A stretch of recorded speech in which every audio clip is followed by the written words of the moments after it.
Welcome, welcome everyone. We are so glad to have you here for this webinar, Digital Transformation Decoded, to talk about the trends, skills, and strategies related to digital transformation.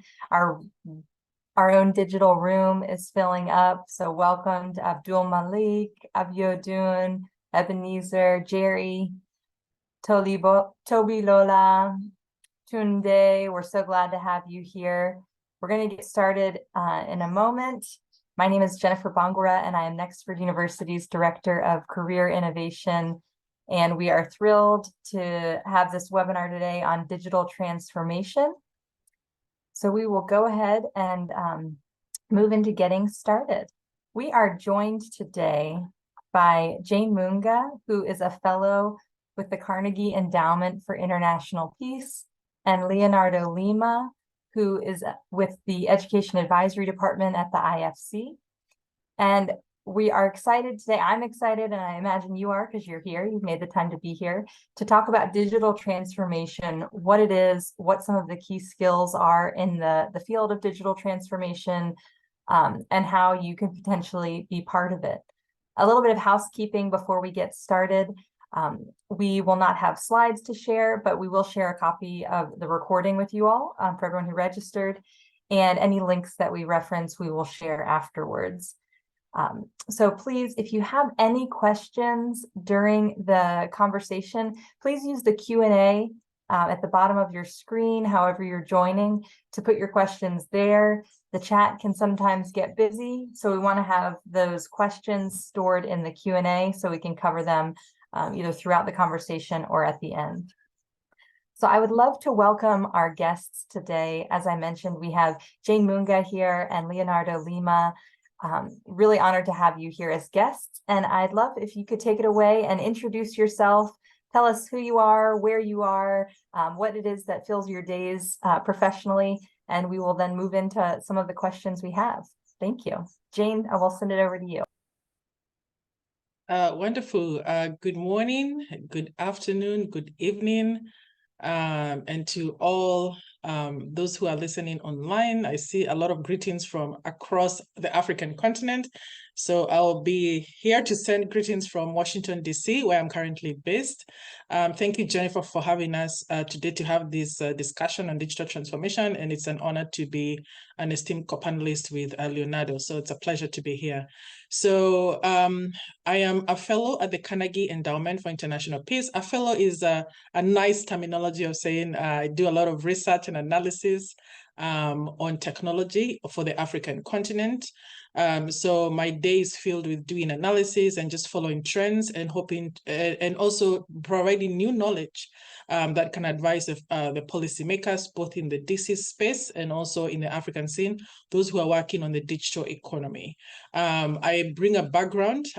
It's interesting, I come from government. This is a stint that has started last year. So previous to that, I worked at the Kenyan government where I was advising on ICTs, specifically for the Ministry of ICT, but also for other branches of government. So we develop policies to help the country, advise them on how to harness the power of technologies for socioeconomic growth. We also, before that, I worked, I'm an economist by training, political science and governance with a research on political economy. So it's been an interesting journey in the last, I would say 15 years to see how I came into the world of ICT, but it's also to show that ICT is something that is very diverse, and it can be, you can use your skills and your talents to just plug in and see where you fit in, and just to ensure that we can all harness the power of technologies for a better society. So thank you, and back to you, Jennifer. Thank you so much. That's so interesting. And if for anyone, I recommend taking a look at Jane's LinkedIn profile. You can see her whole career laid out there. Really fascinating progression and journey to where you are now with the Carnegie Endowment. Leonardo, I'd love to turn it over to you and hear a little bit more about who you are, where you're based, and what you're doing these days. Well, thank you, Jennifer, and good day, everyone. Thank you for the invitation to participate today in this webinar. I'm Leonardo Lima. I'm talking to you from Spain today. I'm an education specialist at the International Finance Corporation, where I've been working for the past 3 years. IFC is an institution part of the World Bank Group. Our organization offers financial and advisory service across various sectors to private organizations in emerging markets. And I particularly lead our digital transformation program for higher education institutions. I've worked closely with a number of universities in Latin America, Africa, and Asia to support them in developing a digital transformation strategy and an actionable plan for implementing their digital initiatives. I hold a civil engineering degree and have worked in infrastructure for over 10 years. And about 8 years ago, I did an MBA and a master's in international relations at IU Business School and pivoted my career to the education sector. And that's how I landed at my career path today. Back to you, Jennifer. Thank you. That's wonderful. And I hope, so many folks joining, usually for our other webinars, and I'm sure for this one as well, are often considering their own transition. So it was fun when we talked yesterday, and I heard about your career paths and both of your pivots from government to now research and a think tank, and, from civil engineering to education. Everyone, all of us are navigating these transitions, and so it's great to see that in our guests as well.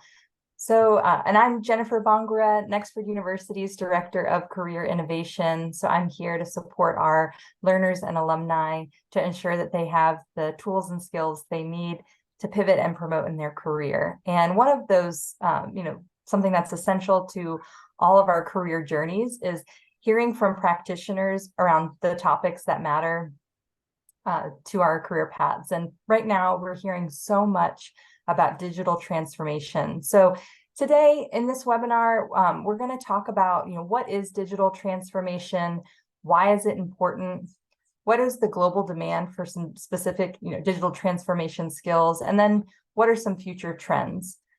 So please, we are all here to learn, and we really would welcome your questions. So use that Q&A as you have them, and we'll go ahead and move into our first section around what is digital transformation. So, Jane, you've given this really specific, I think, initial example from your own career path of you were working within the Kenyan government on helping them integrate ICTs and digitally transform. But could you bring us back high level, what is digital transformation and why is it important? Thank you, Jennifer. I will define digital transformation from the concept of government, because that's the background. But I think digital transformation is one that can be applied even to your own business, a school, or anything. So I'll be specific more to the concept as it applies to how economies are doing this. So digital transformation, basically, it's how can we harness ICTs or technologies, innovations, to generally transform a society and to provide inclusive growth. It's important to ensure that technologies also bring about socioeconomic development and socioeconomic transformation of people. That means also improving the quality of life, eradicating poverty, and just bringing general well-being of a society. So it's almost an uplifting of how one lives socially and economically, so how you're able to interact with your work, with your job, and also with just general services within the society. So digital transformation has many names, many terminologies, but the end goal is what we hope to achieve is through the ICTs and technologies that are provided within society, through your phone, through your work, and so forth. So back to you. That's great. Thank you. And Leonardo, are you seeing maybe not a different definition, but how are you all defining digital transformation in relation to higher education? Yeah, so first of all, I completely agree with that view that Jane just shared. I would add, though, that in a very business perspective, business transformation can really support the improvement of many aspects of the business, with an eye in the customer and experience and giving more operational efficiency very often to the product development process, right? So when I take it to higher education, what I've been experimenting, for example, are improvements in the educational product delivery. So that means moving from traditional face-to-face classes to hybrid and online learning modalities, very often with stackable offering and shorter degrees and certifications. The online learning market had grown in the past 5 years from $75 billion to $166 billion. So it is still growing. So there is a lot of space and room for this modality moving forward. And taking this to the eye of the student, right, and to the user experience or the student experience, as we may say, it has really a huge impact, because then the learning process becomes more flexible, becomes more personalized. And that way, we take really the digital transformation, taking the typical business processes to move to a side on the product development and the user experience. Interesting. So many things are involved, and that was not even planted. And it sounds like you're talking about Nexford University, which you so yes, that's great.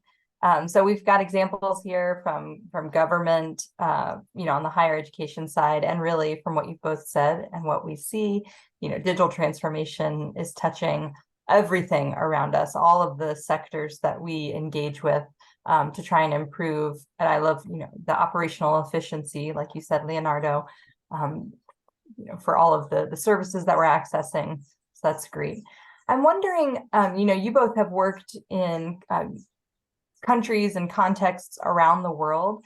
And so this question is going to be broad, and please share, you know, a specific example from the context you've worked in if you like. But, you know, what have you seen to be some of the cultural or organizational changes that are required for successful digital transformation? And maybe what are some of the blockers that you encounter when you're working with people or businesses that are trying to, you know, embrace digital transformation?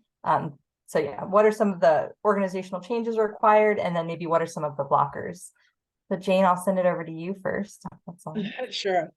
I think I'm going to start with, I think this is now the tagline, operational efficiency that Leonardo has given us. Because when you're dealing with digital transformation, you have to think about how you become, or the citizen becomes operationally efficient to be able to interact with technology.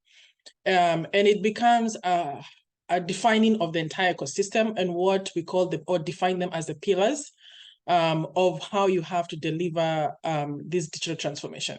So first and foremost, and this is one of the biggest challenges for the African continent, is the digital infrastructure. For you to be benefit from ICTs and technology, you need to be connected. You have to be on the internet, or at least have access to the internet, and or broadband. So you need the infrastructure to do that. So digital infrastructure is really key. And that's the soft part of it, the hard, the wiring and so forth, to ensure that you can connect to the internet. Currently, we have about 40% of the African population that is using the internet. These are statistics from ITU, and they're quite grim statistics, because once you do the mathematics around that, it shows you that we have about 800 million Africans who are just not connected. So this becomes a key challenge, that we're talking about digital transformation. Then we also have to ask ourselves, is it inclusive? How many of us can actually benefit from this? So this is one of the key areas that we, as a continent, we really need to look. And when we're defining digital transformation in our policies and strategies, we have to really target to make sure everybody is included.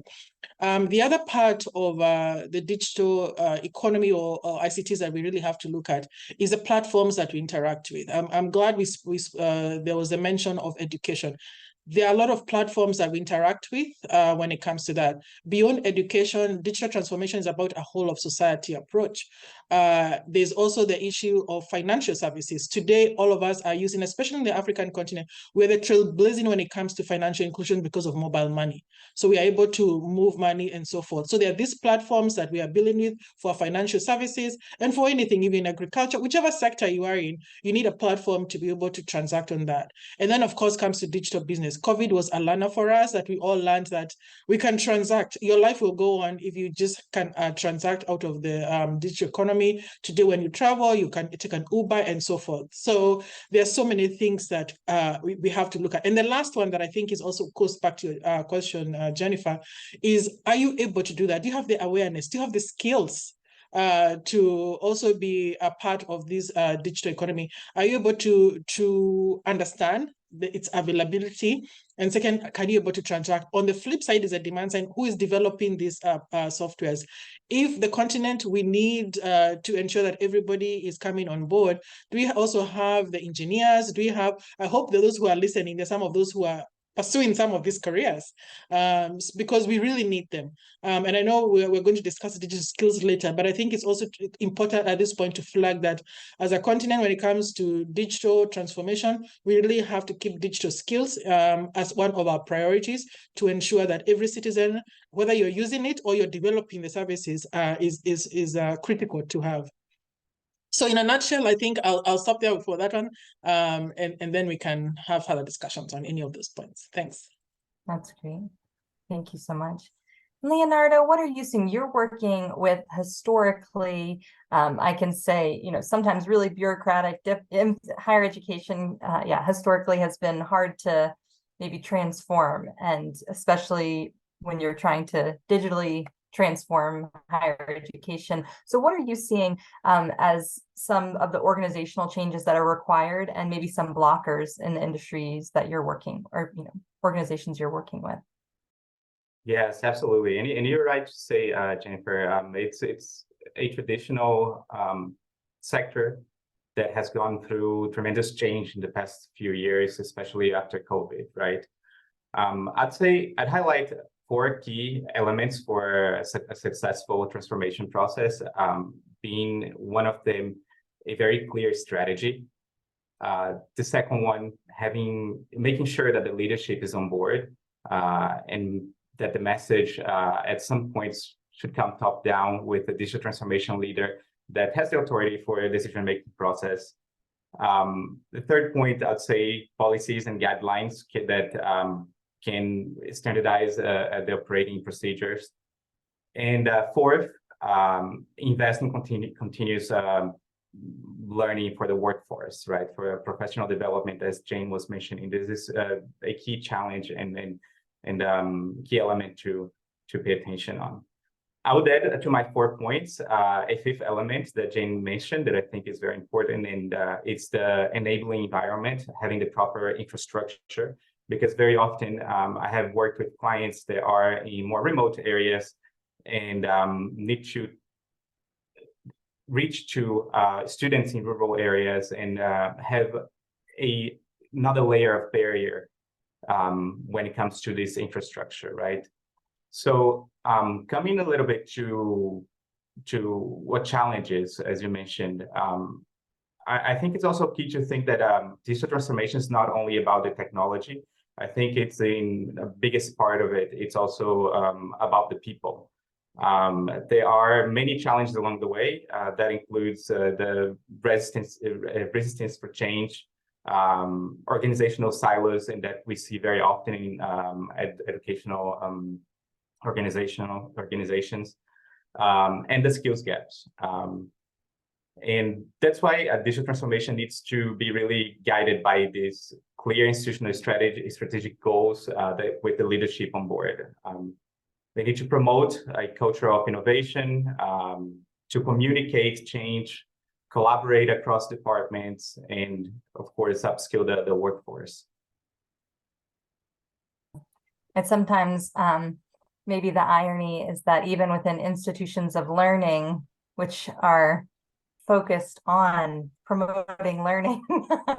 It can be very difficult. Organizational change is hard, and people, behavior change is difficult. So it's what I'm hearing you both say is, we have these overarching goals around supporting, businesses and organizations to really come into not even the 21st century, but just the present. But at its core, we need to be aware of the people that we're working with in the existing processes and understanding where there are points of resistance and how we can get people on board, which is really challenging. Thank you so much. So we've talked, what digital transformation is, and thank you to everyone for adding your questions in the Q&A. So we'll move into, why is it important?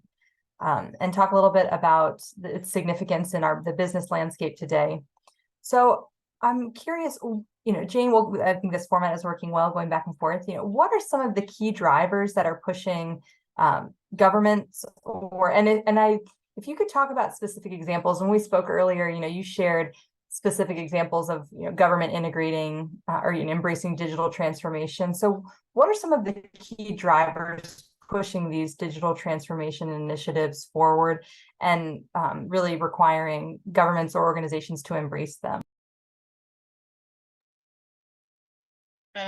Thank you so much. And I want to go back to something that we were just discussing before I go to this. It's some of the challenges that we face. I just remembered earlier on in my career when we're doing one of the digitization of the education sector, and some staffers, especially head teachers in schools, in public schools, were being provided with computers. And it was the learning curve that came about that you cannot just provide devices without also training and having that uptake for them. Because when the monitoring and evaluation teams would go around, they would ask, can we see how you're using it? And for most points of where they were going to check if the devices are still working, the people who had been assigned with these devices were very happy to show them, yes, I still have my computer, but guess what? It was still in a box. It was, and it becomes a learning point that sometimes that it becomes a shiny new tool that somebody really doesn't know how to use. So there are so many levels of when we're working with technologies that we have to really segment how you ensure that technology is taken up and people are able to embrace it. But anyway, what is driving this? I think that's the relevant question here is, first and foremost, efficiency. There is a awareness that first, as budgets shrink, you're not able to first have the labor force or just to have the multiple layers of people that you need to deliver on a specific good. Secondly, is also the issue of accountability and ensuring somebody is not meeting any kind of red tape or bureaucracy through the system when they're trying to interact with the system. So from a personal experience, I can say in the last, I'm originally from Kenya, and that's where I spend most of my working years in government. And even before I joined government, I remember the days when you wanted to interact with government, you have to go to this government office, long queues where it was pure paperwork. First to get the form itself becomes a problem. So that interaction then, of course, adds layers of people trying to bring relevance to the office. And you know what I'm talking about. There's always the need even to put unforeseen fees because I'm able to help you in this process. So corruption has been a big problem for some of the African countries. So trying to eradicate some of these things to ensure that government is able to interact better with its citizens and to provide the service faster, and also to reduce the budget cost, because also corruption becomes such a big cost that is added on top of that. So these are some of the drivers that ensure that if you want to deliver your services better, see how you can bring them on a digital platform. Today, for example, in the Kenyan government, we have what we call the e-citizen. It's been slowly embodying more and more services. So for example, if you want to apply for a Kenyan passport, point starts online. You go on, log in, you do your payments there. You still have to go to the government office because of biometrics and part of it. But it also tries to reduce so much of the inefficiencies of getting that service fast. And there are so many other examples. For example, also signing up for your health systems, ID cards, the national cards, your driving license, all these services are there. And it's helping people be better productive and so forth. Also financial services, payments. It's clear now how much it costs for you to get a Kenyan passport. You go, it's already registered, you pay it through your phone, and if you have M-Pesa, you're able to pay for it. It sends you, and so the transaction is already done even before you reach there. So these efficiencies is what is driving, and for governments to be aware that also people are becoming aware. They are demanding better services. Citizens are now saying, I want better services, I elected you, so how is it that you can serve me better and more conveniently? So thanks. Interesting. That's great. So I really appreciate you sharing those specific examples when people are trying to imagine, what does it mean for a government to embrace digital transformation? It comes down to any of the public services that we're accessing and how you are able to navigate the system from, getting a license, I imagine, paying different bills, applying for a passport. What do you think, and Leonardo will come to you, but I am curious, you mentioned that 40% of the African continent has access to the internet, or was it mobile phones? I'm sorry. So what about the people? 40%. 40%.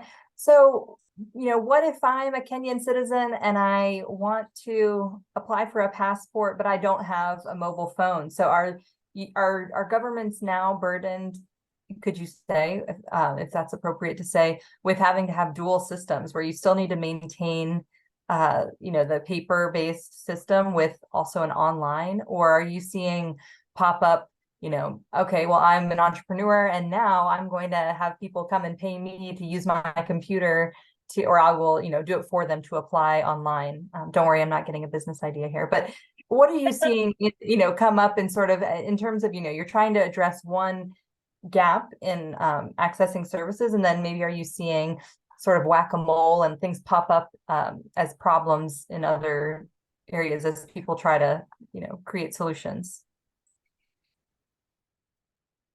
That's for me, Jennifer. Okay. Yes, that's for you. Sure. Yeah. As human beings are very entrepreneur. So yes, there are those pop-up services that are coming up right next to any government facility, especially for those that demand that you go online.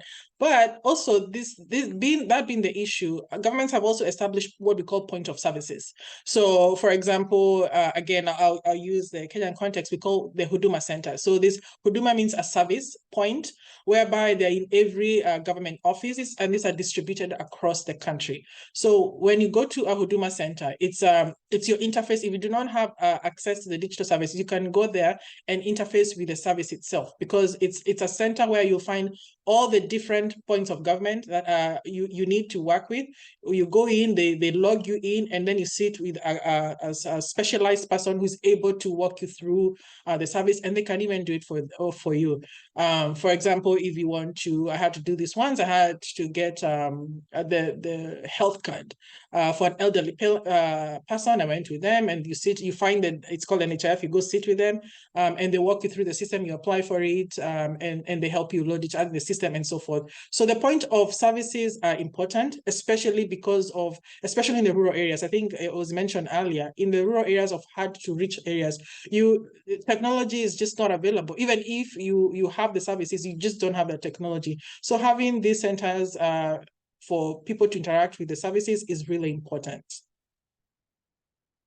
That's wonderful. Thank you. So there's so much involved beyond even just the digital transformation itself, but around the sensitization or, socialization of the idea with people who are going to access the different services so that they know, what's available to them and how to actually access it.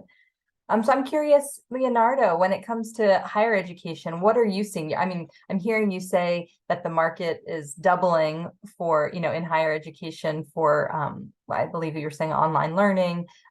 So that would probably be a key driver of people wanting to tap into that market. But what are you seeing as a key driver for higher education or education to embrace digital transformation? Yes, I would actually separate that into two buckets. Being one, the one of the customer demands, right? So more and more what we see is customers or students wanting a more seamless experience, more personalized learning modalities, as we were talking before. The younger students, they also consume everything much faster. So it's adapting to these new customer demands. And on the other bucket, I'd see the organizational benefits, right? And we have mentioned the operational efficiency, but it goes also on the data-driven decision-making, having even new revenue streams as business starts innovating, right? And I could give a couple examples here. One in the education sector, and thinking as well of outside of such as traditional businesses. We have the disruptors like Netflix, Airbnb, Spotify.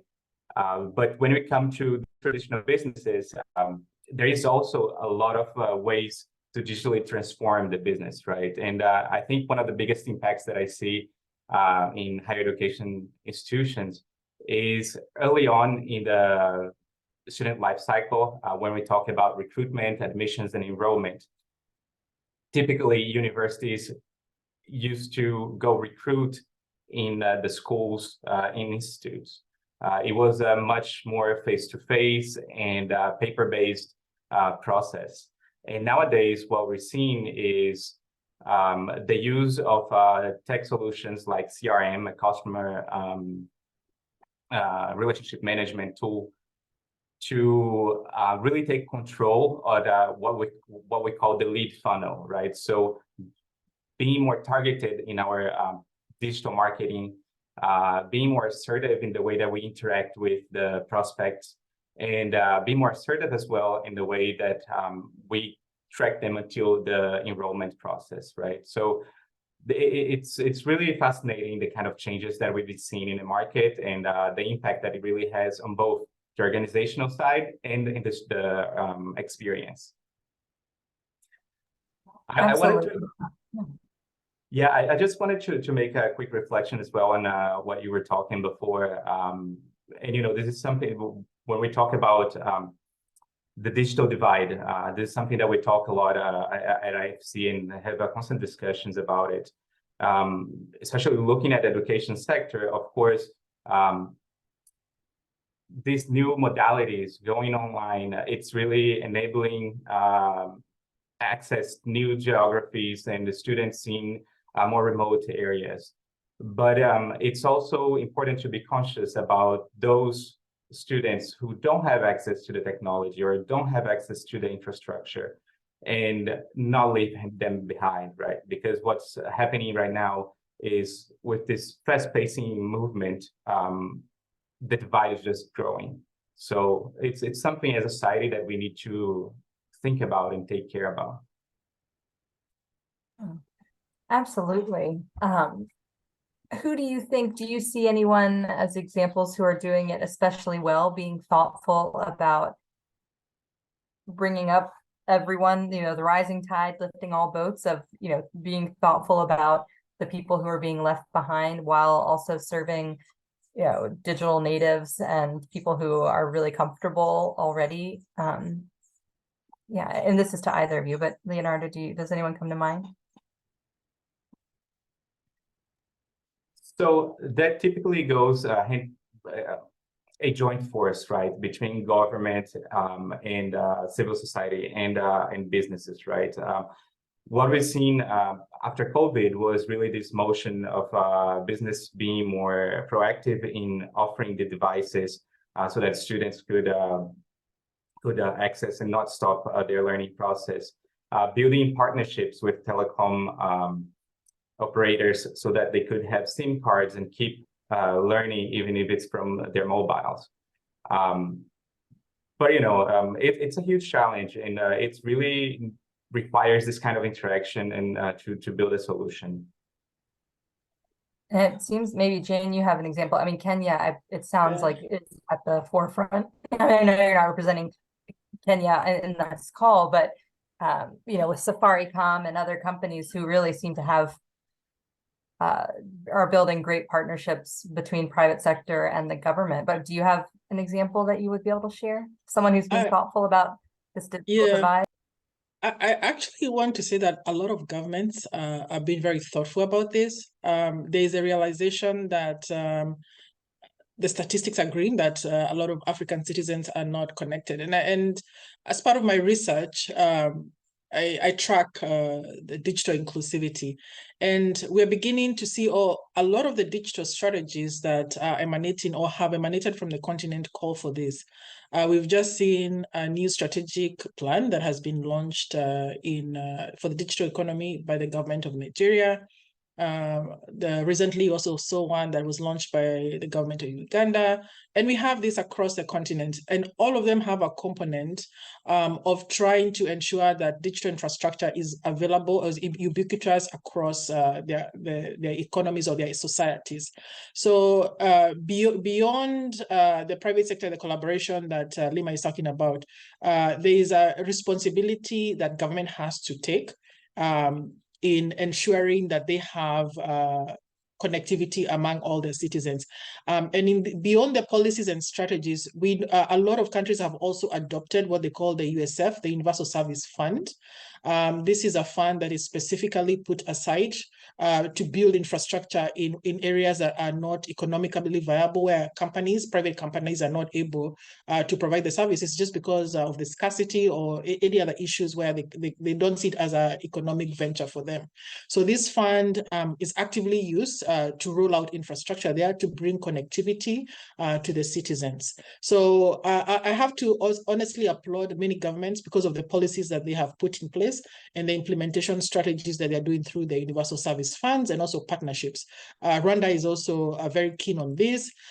So this is something that really Africa has become an example when it comes to putting policies out there that ensure that they're trying to close the digital divide that we are really beginning to see grow across the continent. And I've seen a lot of great gains. A lot of countries are also showing that the technology aspect is becoming less of an issue. So the growth of fiber, the growth of connectivities, the towers is growing there. But now it's now also trying to bridge what we're calling the usage gap because of the socioeconomic or the economic issues. Can you afford to connect to the internet? Can you afford to buy data? We know most of us buy data bundles. These are not cheap. So it's putting the right policies and the regulations around that to drive down the cost for these services. And also, how can we have affordable devices? Because it's a complicated issue. It's not just the technology, it's also ensuring when you bring the technologies, can I, Jane, can you as Lima, can you as Jennifer afford it? So it's trying to understand both ways and what policies and policy actions that governments can put in place, and then what collaborations they can do to drive down those costs.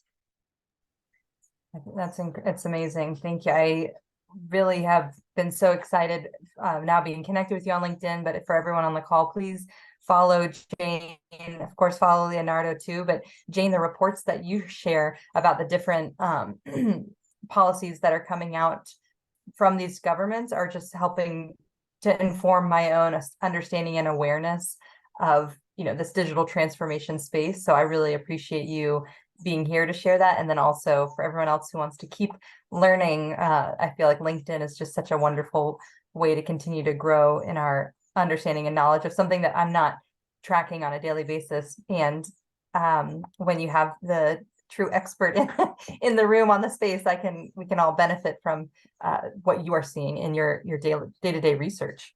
Thank you. That's really helpful.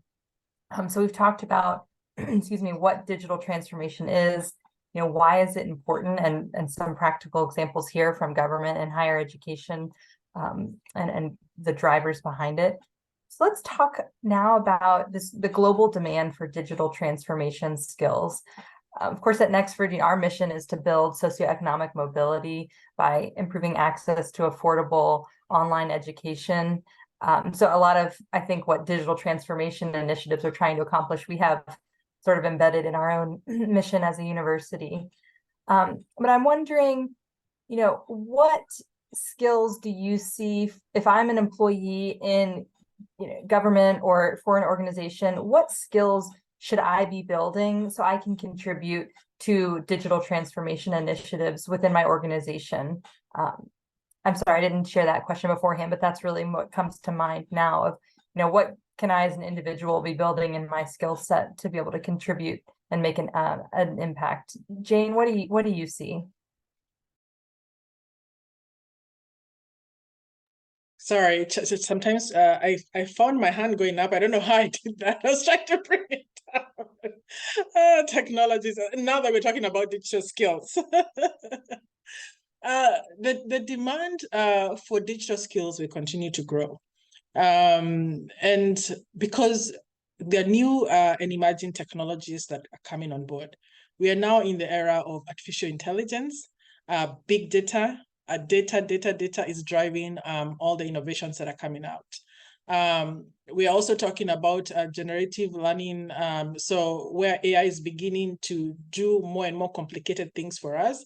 Half of us, especially in the developing world, now have what we call wearable devices, or these devices that interact with. In my place, I call where you have Alexa. In fact, if I speak, it might pick up my voice. So, I mean, we need engineers, we need software engineers or people who have been trained in these specific technologies or how to deal with this data, because every day we are collecting it.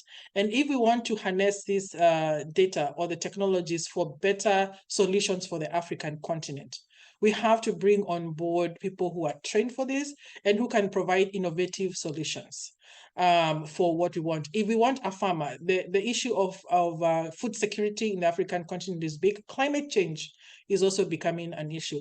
We need people who are specialists trained to understand the weather patterns, and also to understand the soil and topography, to create new algorithms that can help us better predict some of these solutions that come about. If a farmer from their mobile phone is able to get an alert, or the rains are coming or so forth, or what kind of fertilizers they need to utilize and so forth. These are some of the things that we really need to ensure that the knowledge gap is being minimized. Otherwise, then we're going to also start creating another digital divide. The services that you're able to find in the Western and more developed countries are not also being translated to help the African societies or those who are in the developing nations. So I think the demand for it to be truly inclusive has to continue being driven by knowledge and skills, people who understand how to utilize this data and how then you can transform this data to provide solutions. Thank you. That's great. So it sounds like, there's some technical backgrounds that we need to continue to develop and build. Leonardo, are you seeing other non-technical pathways or skills that people are needing to build, or technical? I'll turn it over to you, Leonardo. What specific skills you're seeing that people should build to be able to contribute meaningfully to digital transformation initiatives? Yes, the technical skills are definitely important, and that technology, specifically, we see a high on the tech literacy, AI, big data, and this focus on customer service, as I was mentioning before. But I think the top skills are still what we call the cognitive skills, or as some soft skills that goes with creative thinking, analytical thinking. And these are the hardest skills to replace, right? So we see it growing in AI, and a lot of discussions on how some jobs may be even extinct in the future. So those jobs that require more human essential skills, such as those cognitive skills, are definitely the ones that we should be looking at for the future, and making sure that we build that early on. That's great. Yeah, I think what I have seen in my own career, I've been working 15 years now, and even in the past 2 years, I've seen it myself. Okay, I need to learn how to use HubSpot, Figma, accessing different digital platforms to get my work done that I maybe I can't say they didn't exist, but maybe didn't exist in the same form. And I think back to one leader at a company I worked for, and someone asked, who do you see that has the most success in the company in general? Like, what are some of the attributes? And he said, people who can adapt, people who can change, and people who can adapt to change. And I feel like it sounds, I think we all want to hear, tell me, what is the exact thing I need to know? And there are some exact specific ones. And broadly, we do see the real need for what we also call power skills, and people and your ability to communicate internally, to like you said, problem solve, be creative, things that computers are not going to be able to take away as quickly, or replace rather. So hopefully it's really that growth mindset, and we try and embed that within our courses, and are really trying to challenge and encourage our learners at Nexford to embrace this mindset that what we're doing today, or what we did yesterday, we need to continue to iterate and innovate and build upon that to improve all of our make the world a better place, really. We're coming up. I want to make sure we've got some questions coming in the Q&A, that we have time for those. So we'll move to future trends. I'm seeing, I'll just share an example I even saw today, because I'd love to hear like micro examples maybe, and broader macro. A hotel I follow on Instagram, or I could say a lodge here in Malawi where I live, they just posted today about how they, their manager learned how to create an app internally so they can track bookings and expenses, because most places here are still doing a paper-based system. And even for, I think about Andrew Ng, who started Coursera, and he talks about, he imagines a future where businesses like a pizza shop, which again, my first job was working at a pizza parlor. They still write down on a paper, receipt, what the order is, and how are you tracking supplies and demands. And, think about what the application could be, from small mom and pop pizza shops to getting passports to people, and like large scale. And we know that too, like where job creation is, are with small and medium enterprises and business. So I'm wondering, what are you seeing as some of just like the trends that we should keep an eye on with digital transformation in the future? And it's hard to predict. I mean, maybe it's easy to try and predict, but like, what have you seen that, from 2023 onwards, maybe in the near term future, what are some of the trends that you're anticipating that we should be paying attention to? Jane, we can start with you. Sure. It's interesting that you talk about just your own personal experiences, and there's a question that someone has asked. Please, can you share other non-digital transformation strategies that can drive value change?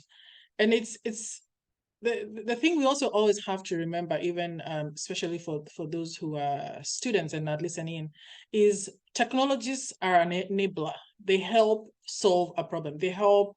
They are not. We should shy away from saying technology is the solution. Technologies comes on top of a solution to help it become more efficient. So, for example, when you're walking into a shop and they are still doing things manually, there's already somebody who has thought about where is the operational efficiency you can add on top of this, and then how can technology be a layer on top to drive the transformation that we see that. So as long as that continues to drive the organizations or countries that we're working with, there will continue to be change. And I think now that goes to the question that you're asking about, where are we seeing this trend? There are trends to bring more efficiency into the system. That continues to be. Right now, we are talking about automated cars that are driving themselves. There is no part of society today that is not increasingly being more and more efficient through technology. And that means artificial intelligence, the new and emerging technologies will continue to grow. The demand is continuing to grow for them. There's a question about ethics around that right now. So these are some of the trends then from a policy perspective that we also have to keep asking ourselves, not just about the skills, but the security and the ethics around what is being developed around. I visited San Francisco lately for a meeting, and I actually saw a car driving itself. And it has all these cameras around it. I mean, it was in the heart, but this is where we're moving to. We are having this technology becoming more and more advanced. Soon, I hope we're going to have robots that clean our own homes. I can see Jennifer saying an amen there. Yes. So I mean, we are going to see the need for more efficiency as people look for solutions in their day-to-day lives. We are seeing ChatGPT. I don't know what's going on. Jennifer, maybe you can tell us from an education perspective, or Leonardo. This service is now writing essays and papers for people, which raises another whole ethical issue. When you're brought for a paper, before I went to government, I was in the university system. You're brought for a paper and you also have to wonder, who wrote this? Is this really written by ChatGPT or person? So as we see technology evolving for efficiency, we're going to see some new and emerging areas. AI is already bringing that. Ethics and cybercrime and cybersecurity. When you use our mobile phones, there's also hacking. And also people sending you, oh, I'm lost, please send me immediately. I need $1,000. And it comes with the name of a loved one. And immediately you want to respond because you love somebody. But you have to verify, is that truly my sister, my brother, my husband, my or so forth. So these are some of the issues that increasingly, as we see the demand and the evolving change for AI, that we have to also ensure that the ills are not also taking over the good for technology. So thank you, Jennifer. Yeah, so I know we're seeing this in the United States, and if anyone, I mean, I can say that I'm originally from the United States, seeing some of the congressional questioning where you're having people like Mark Zuckerberg come in and talk with senators who are asking questions to understand how different technology works and how that technology is catching up with the policy that our government is creating. And I find it fascinating to see, like when we don't, I think there's a lot of ongoing learning that everyone's going to be need to do to really understand how it's all working together. I don't know. Leonardo, do you have some thoughts or ideas that you'd like to share around different trends that you're seeing? Sure. Yes. Picking up on some of these technologies that we're talking about, IoT, metaverse, and especially generative AI. I think it has just arrived, and we are just seeing the tip of the iceberg. The opportunities and the things that are going to emerge from this are really huge. In the educational sector, we've seen already some innovations like the Khan Academy have launched the Khan Migo, which is a virtual teacher assistant that supports the students when doing their homework. I've seen as well some developments on AI sort of feedback to support teachers on how they give the feedback to students when they grade the students. Microsoft has also recently launched a package for all the stakeholders in the educational area to support them with AI tools. So for example, with teachers, a model that helps teachers to make their curriculum planning. For students as well on mentoring them throughout the exercise. So there are a number of benefits that they're gonna emerge really from this. With this, I think, as you both had mentioned, it comes a lot of responsibility and a lot of risks as well. And there is a very important side that we should put on the ethics of AI. UNESCO had recently launched a policy with 8 items to look at when we talk about AI ethics. And this is going to be increasingly more and more important. On the other hand, as we go more and more digital, businesses and governments, we are more subject to other risks like data breach, cybersecurity, our data privacy as citizens.